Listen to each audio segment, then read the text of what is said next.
সমুদ্র যেমন বিশাল, ঠিক এর কর্মগুলো তেমন বিশাল। তেমনি এক নির্গুম শহর, যা সমুদ্রের তীর থেকে হাজার হাজার মাইল দূরে অবস্থিত। নির্জন সমুদ্রের বুকে ভেসে থাকা এই বিশাল কাঠামোকে বলা হয় আফশোর অয়েল রিগ, যার মূল কাজই হলো তেল আর গ্যাস উৎপাদন করা। এগুলো দেখতে অনেকটা ভাসমান শহরের মতো। হাজার হাজার টন লোহা, যন্ত্রপাতি আর আধুনিক প্রযুক্তির সমন্বয়ে তৈরি করা হয়েছে। কিন্তু এই বিশাল কাঠামোর ভেতরে মানুষের জীবনটা কেমন তা কি আমরা জানি? বাহিরে থেকে দেখলে অনেকটা রহস্যময় মনে হয়। ঝড়ো সাগর, একেবারে নির্জন পরিবেশ, চারপাশে শুধু পানি আর পানি। তবুও এখানে মাসের পর মাস কাজ করে যাচ্ছে কয়েকশো মানুষ। তেমনি আজ আমরা আপনাদের নিয়ে যাব শহরের কোলাহল থেকে হাজার হাজার মাইল দূরে অবস্থিত এই ভাসমান শহরের ভেতরকার জীবনের গল্পে।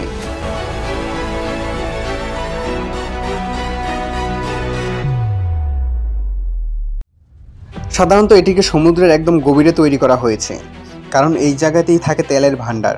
সাগরের নিচ থেকে হাজার হাজার কিলোমিটার ঘুরে তারা তুলে আনে ক্রুড অয়েল।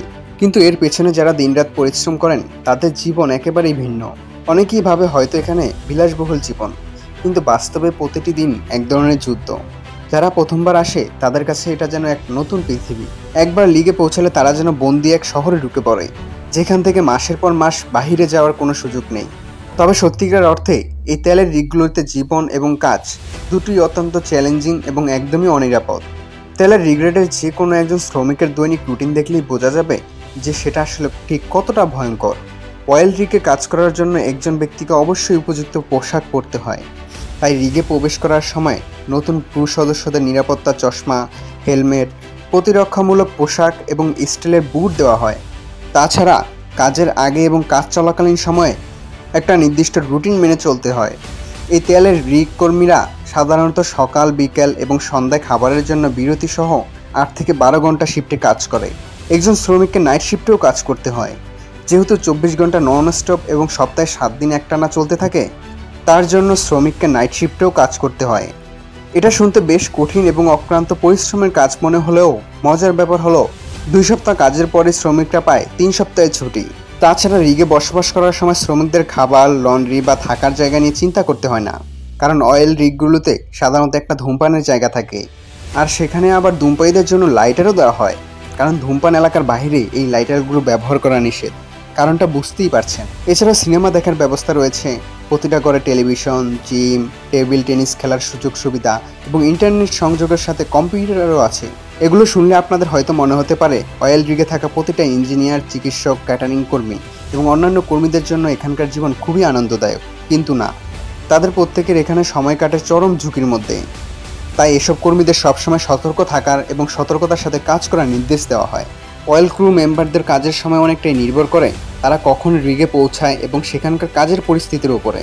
সাধারণত কর্মীরা রিগে পৌঁছানোর পর দিনের মধ্যে 12 ঘন্টার কাজ আর 12 ঘন্টা বিশ্রামের সুযোগ পায়। যেহেতু ক্রুদের রিগে এভাবে টানা 2 সপ্তাহের বেশি সময় ধরে থাকতে হয়, সেহেতু কোম্পানির বিশেষ দায়িত্ব থাকে তাদের শারীরিক এবং মানসিক স্বাস্থ্য যাতে ঠিক থাকে তা নিশ্চিত করা। যদিও অনেকের মনে হতে পারে 12 ঘন্টা টানা কাজ করা অমানবিক, কিন্তু এটাও বুঝতে হবে তারা বাকি যে সময়টা বিশ্রাম নিয়ে কাটায় তাও তাদের ওয়ার্কিং আওয়ারের মধ্যে হিসাব করা হয়। অর্থাৎ রিগে কাটানো 24 ঘন্টা তাদের কাজের সময় হিসেবে ধরে নেওয়া হয়। প্রতিটা ক্রু মেম্বার অনেক হিসাব করে শিডিউল মেনে চলে, যাতে কোনোভাবেই কোনো সময় অপচয় না হয়। কারণ একটি রিগে কাজ করার সময় শুরু হয় ঠিক মাঝরাতে আর চলতে থাকে পুরো 24 ঘন্টা ধরে। কীভাবে? চলুন খুবই সংক্ষেপে জেনে নেওয়া যাক। রাতের শিফটে কাজ করার সময় প্রতিটা কর্মী রাত 11:30 নিজের সব যন্ত্রপাতি নিয়ে কাজের জন্য প্রস্তুতি নিতে শুরু করে। এরপর মাঝরাতে সে তার প্রথম খাবারটা খায়। তারপর কাজে গিয়ে সারাদিনের কাজের জন্য নির্দেশনা দেওয়া হয়। কয়েক ঘন্টা কাজের পর প্রথম বিরতি দেওয়া হয় ঠিক রাত 2টায়। এরপর দ্বিতীয় ব্রেক দেওয়া হয় ভোর 4টায় আর দ্বিতীয় খাবারটা দেওয়া হয় সকাল 6টায়। তারপর সকাল 8টায় বেশ কিছু পার্সোনাল কাজের জন্য সময় দেওয়া হয় তাদের। এরপর তৃতীয় ব্রেকটা দেওয়া হয় 10টায় আর চতুর্থ ব্রেকটা দেওয়া হয় দুপুর 12টায়। দুপুর 2টায় তাদেরকে আরও একবার খাবার দেওয়া হয় আর পুরো শিফট শেষ হয় বিকাল 3:30। এরপর ঘুমাতে যাওয়ার আগে ক্রুদের পরের দিনের প্রস্তুতি নিতে হয়, সাথে অন্যান্য ক্রুদের সাথে যোগাযোগ করা, রাতের জন্য হালকা কিছু খাবার। এছাড়াও এই সময়ের মধ্যে নিজেদের পরিবারের সঙ্গে যোগাযোগের সময়ও দেওয়া হয়। তাছাড়া এই অয়েল রিগে বেশ কিছু শিক্ষামূলক কাজ এবং কোর্স করানো হয়, কারণ অয়েল রিগের কাজগুলো যে কেউ করতে পারে না। এর জন্য অবশ্যই সেই বিষয়ে ভালো জ্ঞান থাকা জরুরি, কারণ সেখানে যে মেশিনগুলো ব্যবহার করা হয় সেগুলো অন্যান্য ইন্ডাস্ট্রি থেকে ভিন্ন। আপনি হয়তো এতক্ষণে বুঝে গিয়েছেন যে এখানকার কাজ কতটা ঝুঁকিপূর্ণ। তবে মজার ব্যাপার হলো এই ঝুঁকিপূর্ণ কাজের বিনিময়ে তাদের পারিশ্রমিকটা কিন্তু একদমই কম নয়। যেমন বিশেষ ড্রিলিং ইঞ্জিনিয়াররা সবচাইতে বেশি আয় করে থাকে, বাৎসরিক প্রায় $2 লাখ, অর্থাৎ প্রায় 2 কোটি টাকারও বেশি। এছাড়া সবচাইতে কম বা এন্ট্রি লেভেলের পজিশনের ওয়ার্কাররা $40 থেকে $60,000, অর্থাৎ প্রায় 40 লাখ থেকে 60 লাখ টাকারও বেশি আয় করতে পারে প্রতি বছরে। এমনকি কোম্পানির ওয়ার্কারদের পরিবারের জন্য বাসস্থান, সেই সাথে বেশ কিছু সুযোগ সুবিধা থাকে। তার সাথে আছে পুরোপুরি ইন্স্যুরেন্স কাভারেজ। সত্যি বলতে ওয়েল রিগে কাজ করা যেমন অনেক বেশি কঠিন, তেমনই অফুরন্ত সুযোগ সুবিধাও রয়েছে। ওয়ার্কাররা অনেক অ্যাডভান্স মেশিন দিয়ে কাজ করার সুযোগ পায় পৃথিবীর বিভিন্ন লোকেশনে। তারা 3 সপ্তাহ টানা কাজ করে, এরপর একই পরিমাণ সময় পায় নিজেদের পরিবারের সঙ্গে সময় কাটানোর জন্য। কাজের পাশাপাশি তারা নিজের আরাম করার জন্য যথেষ্ট সময় পায়।